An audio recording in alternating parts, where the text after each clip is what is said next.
오늘 계속해서 하나님의 말씀 전합니다. 벌써 사도행전 50번째 시간인데요. 오늘 말씀의 제목은 모든 것 위에 있는 하나님의 섭리라고 하는 제목으로 하나님의 말씀을 전하려고 합니다. 스캇 팩이라고 하는 목사님이 쓴 책이 있습니다. 아직도 가야 할 길이라고 하는 책이 있는데, 이 책에 보면 현대인들의 자화상, 현대인들의 모습을 이렇게 표현해 두었습니다. 대부분의 사람들이요, 인생이 어렵다라고 하는 것을 깨닫지 못하고 산다는 거예요. 인생이 어렵습니까? 쉽습니까? 여러분 어떠신 것 같아요? 오늘 어버이 주일인데요. 물론 설교를 좀 어버이 주일 설교를 해야 되겠지만 사도행전 강의하느라고 제가 접어두었지만 마음속에는 그런 마음이 있어요. 인생이 어려워요. 예전에 자랄 때 부모님들, 할머니, 할아버지들이 그런 얘기 참 많이 하셨던 것 같아요. 야, 좋을 때다. 왜? 부모님이 해주는 밥 먹고 그렇게 지내는 게 참 좋았던 것 같아요. 걱정도 없잖아요. 염려도 없잖아요. 그런데 거꾸로 생각하면 우리 부모님들 어버이 주일 맞이해서 참 감사한 게요, 부모님들 너무 감사해요. 어려운 시기를 지나면서 오늘 지금 내가 있기까지 헌신해 주셨고 사랑해 주셨고 희생해 주셨기 때문에 우리가 오늘 있는 것 같아요. 부모가 되어 보니까 이게 참 부모라고 하는 게 쉽지 않은 것 같고요, 인생을 살아가면 살아갈수록 우리의 인생길이 쉽지 않구나 라고 하는 거 깨닫게 되는데, 이 스캇 팩 목사님은 아직도 가야 할 길이라고 하는 책에서 뭐라고 이야기하냐면, 사람들이 이 진리를 모른다는 거예요. 인생이 어렵다라고 하는 진리를 깨닫지 못하고 쉽게 살아가다 보니까 부딪히는 문제들이 너무 많은데, 그 많은 문제 가운데 부딪히면서 낙심하게 되고 불평하게 되고, 왜 나에게만 이런 어려움이 오냐고 정말 한탄하면서 살아가는, 불평하는, 고난당하는 모습이 우리 현대인들의 모습이라는 거예요. 삶이 쉽지 않습니다. 오늘 어버이 주일인데 꽃도 좀 달아드리고 예전처럼 하고 싶은데 이게 인생이 우리 생각처럼 되지 않습니다. 환경과 여건이 내가 원하고 생각하고 계획하던 대로만 되지 않습니다. 그럼에도 불구하고 그 어려운 시대를 우리 부모님들이 헌신하고 수고하셔서 오늘 우리가 있잖아요. 얼마나 감사한지 몰라요. 우리가 많이 부르는 복음 찬송 가운데 여러분 아실 거예요. 주님 손잡고 일어나세요. 왜 나만 겪는 고난이냐고, 그 찬송 있잖아요. 제가 다 불러드리고 싶은데 시간 관계상, 거기에 가사 가운데 보면 그런 가사 있지 않습니까? 왜 나만 당하는 고난이냐고 불평하지 마세요. 고난 뒤편에 있는 주님이 주실 축복 미리 보면서 감사하세요. 너무 견디기 힘든 지금 이 순간에도 주님이 일하고 계시잖아요. 남들은 지쳐 앉아 있을지라도 당신만은 일어서세요. 힘을 내세요. 주님이 손잡고 계시잖아요. 주님이 나와 함께함을 믿는다면 어떤 역경도 이길 수 있잖아요. 주님이 나와 함께 하신다면 어떤 고난도 견딜 수 있잖아요. 이 찬송이에요. 질문합니다. 우리 성도님들께 질문합니다. 어려움들이 가중될 때 이 고난을 이길 수 있다라고 하는 믿음이 내게 있습니까? 아니면 고난 속에서 쉽게 좌절하고 낙심하는 편이십니까? 오늘 한번 잘 점검해 보셔야 돼요. 나는 인생이 어렵다라고 하고 생각하고 주님을 의지하고 그 손 붙들고 살아가고 계십니까? 아니면 아이고 인생 별거 아니야, 그럼 내 마음대로 살아가다가 엎어지고 넘어지지는 않으십니까? 오늘 읽은 이야기 속에는 바울이 지금 예루살렘 영내에 갇혀 있습니다. 바리새파 사람들, 사두개파 사람들 사이에서 정당한 재판도 아직 받지 못하고 갇혀 있는데, 지난주에 읽었던 마지막 11절 말씀, 주님이 그 밤에 나타나셔서 바울에게 말씀하셨죠. 담대해라. 내가 예루살렘에서 내 증인이 된 것처럼 로마에 가서도 내 증인이 될 거야. 담대해. 걱정하지 마. 그렇게 말씀하셨어요. 그런데 문제는요, 밤에 주님이 나타나셔서 바울에게 담대해라 이렇게 말씀해 주셨는데 언제 어떻게 로마로 간다라고 말씀하지 않았어요. 밤에 주님이 말씀하셔서 바울은 아마 힘을 얻었을지 몰라요. 그런데 오늘 12절 첫 말씀이 뭡니까? 날이 새매, 날이 밝았어요. 날이 밝았는데요, 엄청난 위협의 소식이 들려지고 있습니다. 자기를 죽이려고 하는 음모가 들려지고 있습니다. 바울이 얼마나 낙심했을까요? 아니, 우리 바울, 멀리 2000년 전에 바울 생각하기 전에 우리 한번 생각해 봐요. 오늘 우리 윤 장로님 그렇게 기도하셨는데 우리 2020년도에요 기도하면서 하나님 제게 주신 말씀 표 삼았는데 우리는 하나님의 기업입니다 그랬어요. 하나님이 책임져 주시는 기업이라고 제가 신년도 축복성에도 이 주제를 가지고 말씀을 전했어요. 근데 한 달 지나자마자 코로나 사태로 정말 우리의 삶이 다 무너졌어요. 여러분은 지금 나는 하나님의 기업이야 라고 하는 믿음으로 주님 바라보면서 나아가고 계십니까? 아니면 에이 뭐 하나님의 기업이 어디 있어 이렇게 힘든데, 그리고 고난과 어려움 속에 좌절하고 절망하고 계시지는 않습니까? 바울이 지금 그와 같은 상황이에요. 주님 말씀하셨어요. 내 곁에서 힘을 주시며 담대해라. 내가 여기에서 나를 증언한 것처럼 로마까지 갈 거니까 염려하지 마 말씀하셨는데 날이 샜어요. 날이 바뀌었다고요.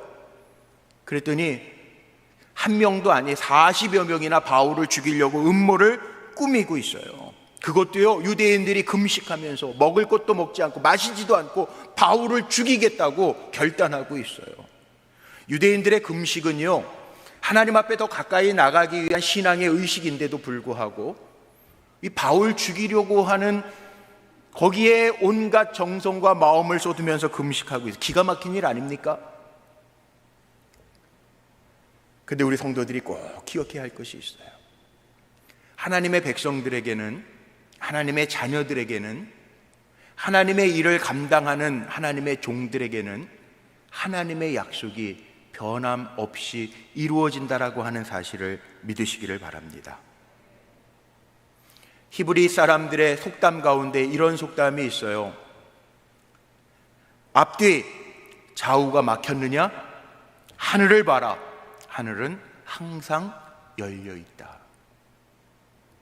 인간적인 방법, 인간적인 길 꽉 막혀 있는 것 같아도요, 전능하신 하나님의 가능성은 열려 있음을 기억하고 사시기를 바랍니다. 바울 보세요. 지금 예루살렘 영내에 갇혀 있어요.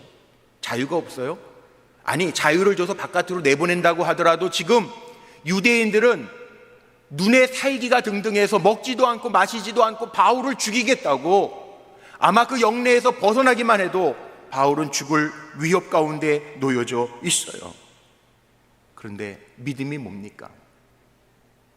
어떻게 언제 로마로 보내주시겠다라고 하는 말씀 없어도요, 주님이 말씀하셨잖아요. 담대해라. 바울은 그 믿음 가지고 있어요. 하나님이 나를 통해서 일하신다, 주님이 내 곁에 서서 힘주시고 담대하라 말씀하셨기 때문에 주님이 나를 보호하실 거라고 하는 믿음이 있어요. 우리 성도는요, 바울처럼 이 믿음 가지고 사는 거예요. 하나님을 의지해라. 제가 금요철야 때 말씀 전했습니다. 하나님을 의지해라. hold fast. 꽉 닷줄로 묶어놓는 거, 이게 믿음이에요. 의지하는 거예요. 하나님을 꽉 붙들고 있는 거. 어떠한 어려움과 상황 가운데에서도 하나님 꽉 붙들고 있는 거, 그게 의지하는 거예요. 바울은 그 주님을 알았어요. 이후에 고린도 후서 4장 7절로 9절 말씀에 바울이 이런 고백을 하죠. 여러분 잘 아는 고백입니다. 바울은 이런 믿음 때문에 이렇게 고백할 수 있었던 거예요. 뭐라고 고백했죠? 우리가 이 보배를 질그릇에 가졌으니 예수가 내 곁에 계시다는 거예요. 내 안에 계시다는 거예요. 이는 심히 큰 능력은 하나님께 있고 우리에게 있지 아니함을 알게 하려 함이라. 우리가 사방으로 우겨쌈을 당하여도 쌓이지 아니하며 답답한 일을 당하여도 낙심하지 아니하며 박해를 받아도 버림받지 아니하며 거꾸로 들임을 당하여도 망하지 아니하고. 하나님은 우리가 생각할 수 없던 때, 우리가 생각하지 못하던 장소에서, 우리가 생각하지 못하던 방법으로, 우리가 생각하지 못하던 사람들을 통해서 역사하시는 전능하신 하나님이신 것 믿고 힘내시기를 주님의 이름으로 축복합니다. 그래서 오늘 말씀의 제목이요, 바울에게는 죽이려고 하는 위협들이 있었지만 그것 위에 뭐가 있어요? 그 문제 위에 뭐가 있어요? 그 모든 것 위에 하나님의 섭리가 있었다는 거예요. 오늘 그 말씀을 한번 확인해 볼까요? 오늘 본문에 나와 있는 말씀이 그겁니다. 날이 새자 유대인들이 자기를 죽이려고 하는 음모가 드러나는데, 이것도 생각지도 못했던 바울의 생질, 조카로부터 듣게 됩니다.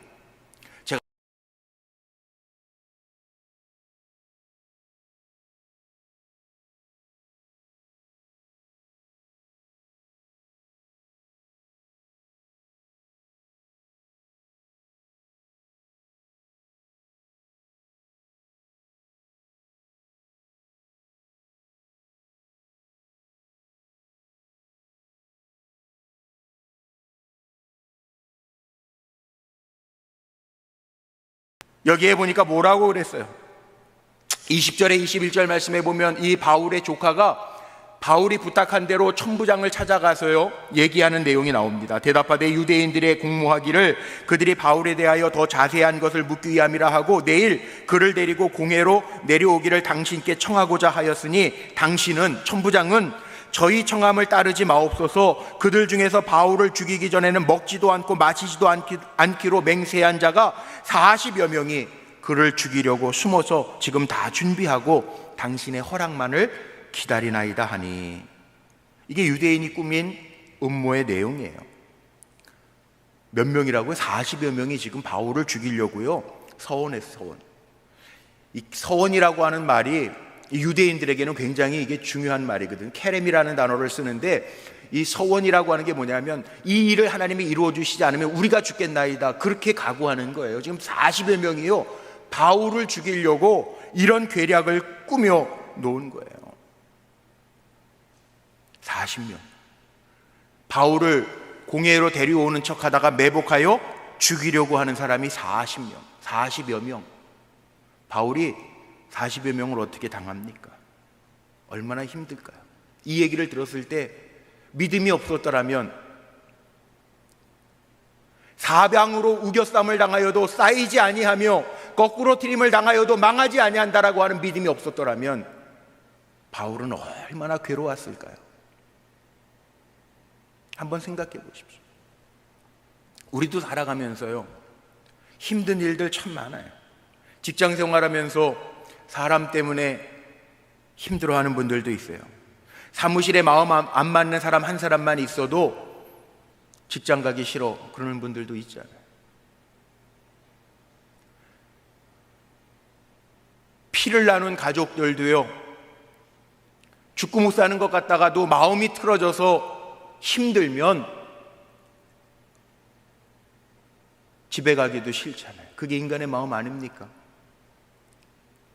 여행, 어떤 여행이 가장 즐거운 여행입니까? 풍경이 좋은데, 호텔이 좋은 곳, 아니면 여행 다닐 때 차가 좋으면 좋은 여행이 아닙니다. 좋은 사람들하고 같이 다녀야 좋은 여행이잖아요. 그런데 바울은요, 지금 인간적으로만 생각한다면 자기를 죽이려고 하는 사람들이 음모를 꾸미고 밥도 안 먹고 마시지도 않고 오로지 바울을 죽이겠다라고 하는 생각만 가지고 있는 사람이 40여 명. 우리의 인생이요, 아직도 가야 할 길, 스캇 팩 목사님 그런 얘기해요. 우리의 인생길에 우리가 잘할 때 야 잘한다 응원하고 박수 쳐주는 사람이 많을 것 같지만 그렇지 않은 게 인생이라는 거예요. 잘 나갈 때 박수만 쳐주는 사람만 있는 게 아니고요, 방해꾼도 있고 시기하는 사람도 있고 회방하는 사람도 있다는 거예요. 성경에도 그렇게 말합니다. 우리가 잘 아는 느헤미야서를 보면 느헤미야가 수산성에 있을 때 자기는 잘 먹고 잘 살 수 있어요. 그런데 자기의 고향에 예루살렘 성벽이 회파되었다라고 하는 소식을 듣고 얼굴에 수심이 가득 차고 근심하고 결국은 아닥사스다 왕에게 가가지고 얘기하고 총독으로 파견되어서 유다에 가잖아요. 근데 다 박수 쳐줬습니까? 아닙니다. 예루살렘 성벽을 재건하기 위하여 파견됐지만 주위에서 많은 사람들이 모함도 하고요, 어떤 사람은 조롱도 해요. 여우 한 마리만 올라가도, 야 네가 성벽을 건축해, 여우 한 마리만 그 성벽에 올라가도 무너질 거야, 야유를 보내기도 하고요. 산발랏, 도비야, 겟셈 같은 사람은요, 느헤미야를 죽이려고 계획을 다 짜놓고 온오평지로 느헤미야를 불러들이기도 하는데 느헤미야는 꼼짝도 하지 않죠. 우리의 인생길에도요, 방해꾼도 있고요, 모함하는 사람도 있고요, 야유를 보내는 사람도 있어요. 그런데 기억하십시오. 그 위에 하나님의 섭리가 있음을 기억하며 사시기를 바랍니다. 바울을 죽이려고 하는 음모가 있었지만 사람들은 그렇게 계획하고, 사람들은 잔인한 계획을 하고 바울을 모함하고 죽이려고 했지만 그 위에 역사하시는 하나님이 계셨다는 거예요.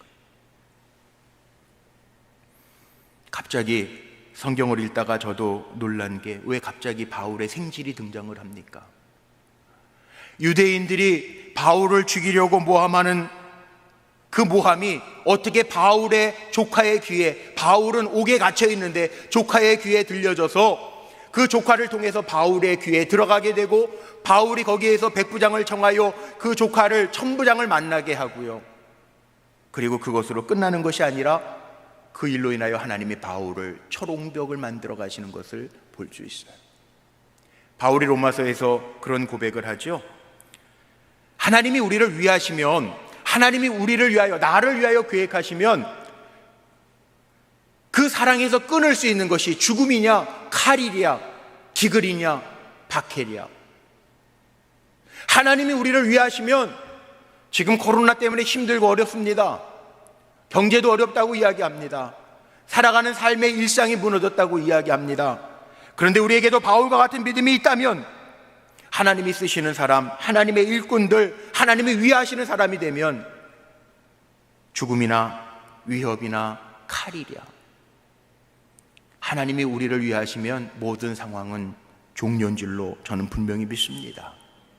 우리 불꽃교회 성도님들이 하나님이 위해 주시는, 바울처럼 하나님이 생각해 주시는 사람들의 계획과 세상의 질서가 무너진다고 하더라도 하나님의 섭리 가운데 있는 우리 성도들이 되시기를 주님의 이름으로 간절히 축복합니다. 하나님은 당신의 계획을 성취하세요. 안 믿는 청부장을 통해서도 하나님이 섭리하시잖아요.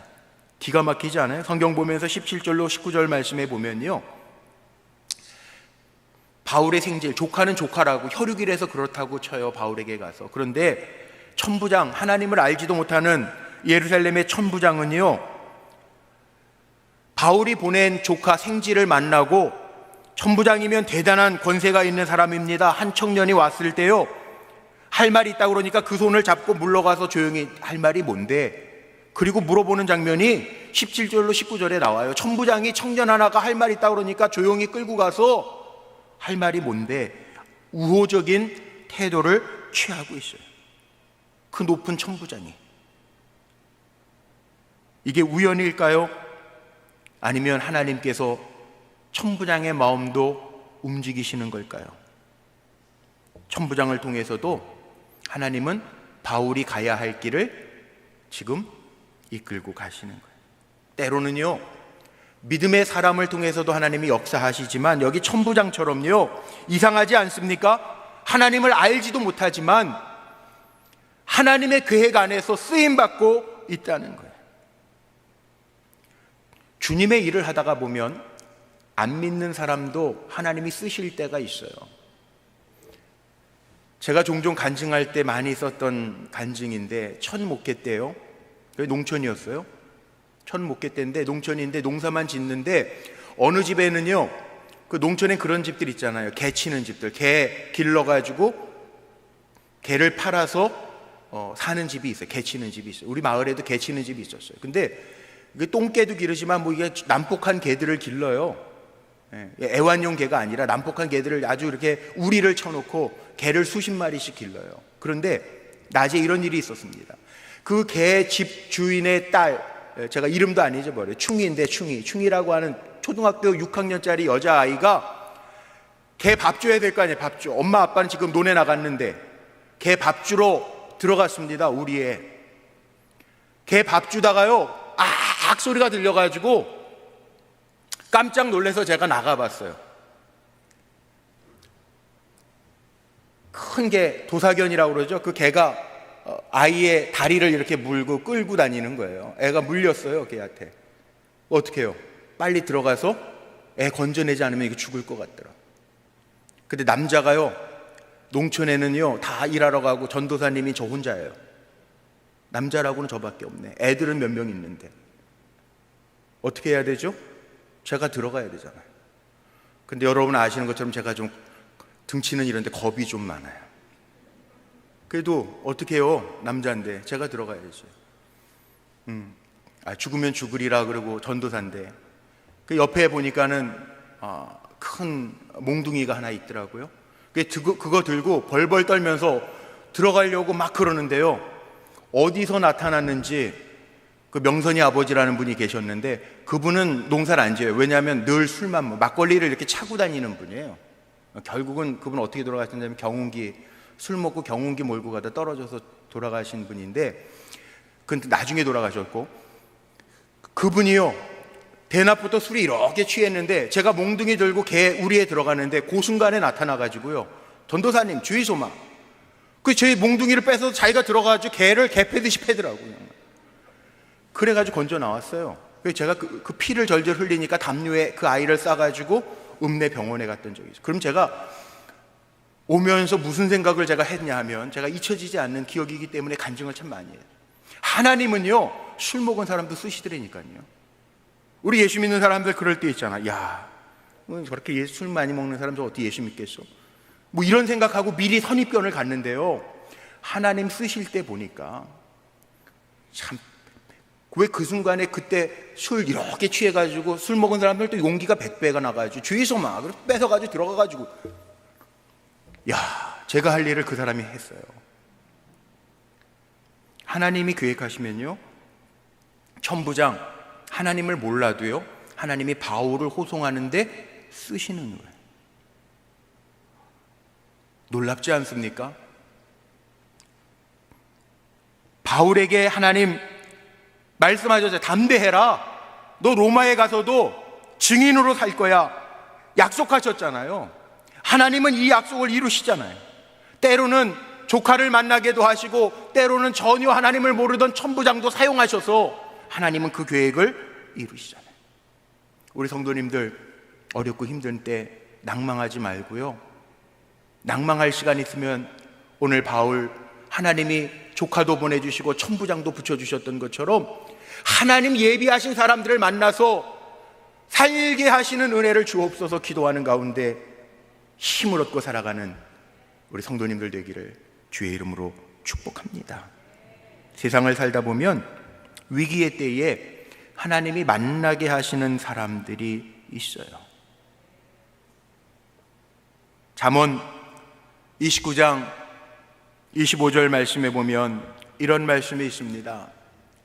보이시나요? 사람을 두려워하면 올무에 걸리게 되거니와 여호와를 의지하는 자는 안전하리라. 여기 여호와를 의지하는 자, 여호와를 꽉 붙들고 있는 사람은 하나님이 지키신다는 거예요. 어려운 때라고 낭망하지 말고, 아무리 어려워도요 그게 끝이 아닙니다. 아무리 상황이 좋지 않아도, 아무리 내가 생각하기에 막다른 골목 같아도요 그건 끝이 아닙니다.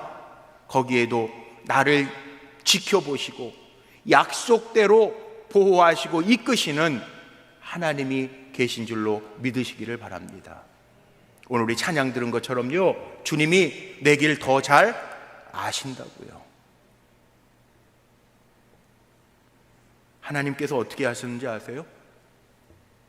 23절과 24절 말씀해 보니까 이 천부장이요, 이 청년의 이야기를 듣고 바울을 총독 벨릭스에게 보낼 계획을 세우면서요, 밖에서 바울을 죽이려고 하는 사람이 40여 명인데 바울을 호송하는데, 가이사라로 호송하는데, 총독 벨릭스에게 보내기 위하여 호송하는데 준비한 군사의 숫자가 나옵니다. 여기에 보병 200명, 기병 70명, 창병 200명을 준비하라 천부장의 명령에서 470명이요. 죽이려고 하는 유대인 40여 명보다 10배나 많은 470명의 무장한 군사들을 통해서 바울을 보호해서 호송합니다. 하나님의 능력이 놀랍지 않습니까? 470명이라니까 놀라지도 않아요. 그 당시에 예루살렘에 주둔하고 있는 병사들이 600명밖에 안 됐대요. 그런데 470명이면 거의 다 빼가지고 바울 한 사람을 가이사라로 호송하는데 그 군사들을 사용하고 있는 거예요. 하나님이 하시는 일이 이렇게 놀라운 거예요. 하나님의 계획이 이렇게 놀랍잖아요. 바울을 죽이려고 했던 유대인들의 위협에서 벗어나기까지 무장한 군사들, 그 예루살렘을 지키고 있는 600명의 군사 가운데 470명 다 빼가지고 그 군대를 움직여서 바울을 보호하시는 하나님의 섭리가 있잖아요. 우리 사랑하는 성도님들에게도 제가 오늘 이렇게 축복하고 싶어요. 우리가 아무리 힘들고 어려워도 하나님의 보호하시는 은혜가 있음을 늘 기억하며 사시기를 바랍니다. 바울이 아마 그랬을 것 같아요. 바울이 이런 고백했거든요. 나의 나된 것은 주님의 은혜로다. 이게 경험이 없이 어떻게 할 수 있겠어요? 바울은 이미 이 음모를 알았고 자기 조카를 보내서 천부장에게 얘기해라까지 다 얘기했잖아요. 근데 자기는 지금 호송되는데 자기를 보호하는 470명의 군사들이 자기를 보호해서 가이사로 데려가는 걸 보면서 하나님 놀라우시네, 그거 바울이 고백하지 않았을까요? 하나님의 더 큰 섭리를 보면서 고백하지 않았을까요? 이게 하나님의 섭리예요. 어버이날이라 저도 아버지하고도 다음 주에 제가 만나 뵙기로, 주중에는 일이 많아서 제가 못 뵀는데 다음 주 화요일날 제가 좀 뵙기로 했어요. 점심도 사드리고 그러려고. 근데 아버지도 계시지만 천국 가신 어머니도 어버이날 지나면서 제 마음에 생각이 나잖아요. 목회하면서 어머니가 주셨던 교훈들이 참 많이 생각날 때가 있어요. 목회할 때 절대 네가 잘나서 잘하는 거로 생각하지 마라, 다 주님의 은혜인 거 기억하면서 살아라, 이런 거. 헌금 목회자라고 막 쓰면 안 된다, 그거는 교인들의 피고 눈물이다, 땀이다, 이런 말씀들이 기억이 나요. 주님의 은혜라. 요 근래에는 아마 코로나 때문에 예배를 못 모이고 온라인 예배 처음 시작하던 날 3월 1일이었습니다 3.1절로 기억되겠지만 저에게는 또 하나로 기억될 날인데 제가 119를 다 타봤어요. 돌이 생겼는데 그렇게 아픈데, 애 낳는 것보다 더 아프다는데 저는 그렇게 아파 본 적이 없었는데, 그렇게 아픈데 나중에는 제 몸이 식어져 가니까 저는 이제 천국 가나 보다, 그렇게 생각이 되는데 제 아내가 더 놀라서 119를 불러서 어쨌든 제 머리털 나고 처음으로 119를 다 타봤어요. 그리고 재생병원 응급실을 갔습니다. 며칠 후에 재생병원 응급실에 갔던 사람들은 다 코로나 검사해라 그러는데 저는 연락이 안 왔어요. 왜냐하면 제가 그 확진자보다 4시간 전에 나왔어요. 저한테는 연락이 안 왔어요. 재생병원 사태가 터지자마자 우리 원로 감독님도, 저를 아는 목사님들도, 제가 돌 때문에 응급실 갔던 거 아시는 분들은 다 전화가 왔어요. 걱정스러워서. 혹시 불꽃교회 담임 목사가 확진자더라 이러면 놀라질 거 아니에요. 그러니까 연락이 다 왔어요. 근데 저는 4시간 전에 이미 나왔어요. 저에게는 병원에서 검사 받아보라고 연락도 안 와요. 저 무슨 생각이 드냐면요, 물론 그런 일이 없었으면 더 좋았겠지만 그런 일을 통해서 제가 느낀 건 뭐냐면 하나님 이렇게도 보호하시는구나. 여러분은 아멘 안 해도 저는 아멘 했어요. 하나님이 이렇게도 보호하시는, 하나님의 은혜를 알게 하시는구나. 이런 일이 없었던 것보다 있으면요, 저에게는요 이게 간증이 되고, 하나님 이게 은혜구나. 목회하면서 정말 내가 잘해서가 아니라 하나님의 은혜로 하는 거구나. 이거 제가 고백할 수 있겠더라고. 바울도 마찬가지예요. 바울도 이런 고난을 안 받았으면 좋겠지만 이런 고난과 음모 속에서 바울이 고백했던 게 뭡니까? 나의 나 된 것은 주님의 은혜로다. 이게 바울의 고백이에요. 안 믿는 사람들은 이렇게 얘기할지 모릅니다. 에이, 운이야. 운칠기삼이라며 뭐 그럴지도 몰라요. 안 믿는 세상 사람들은. 근데 믿음의 사람들은 뭐라고 고백해야 돼요? 전 이렇게 얘기하고 싶어요. 믿음의 사람들에게는 우연이 아니에요. 하나님의 섭리예요. 여러분들에게 일어나는 모든 일들은 운이 아닙니다. 우연이 아닙니다. 하나님의 섭리인 줄로 기억하며 사시기를 바랍니다. 오늘 말씀 결론 마칩니다. 사랑하는 성도 여러분, 우리가 누구 때문에 사는가 한번 생각해. 물론 부모님 은혜 기억해야 돼. 부모님을 통해서 하나님 사랑을 우리가 또 보니까. 바울이 누구 때문에 살았습니까? 조카 때문에 살았습니까? 천부장 때문에 살았습니까? 우리의 인생길도 마찬가지. 그 사람을 움직이시는 하나님이 계시다는 거예요.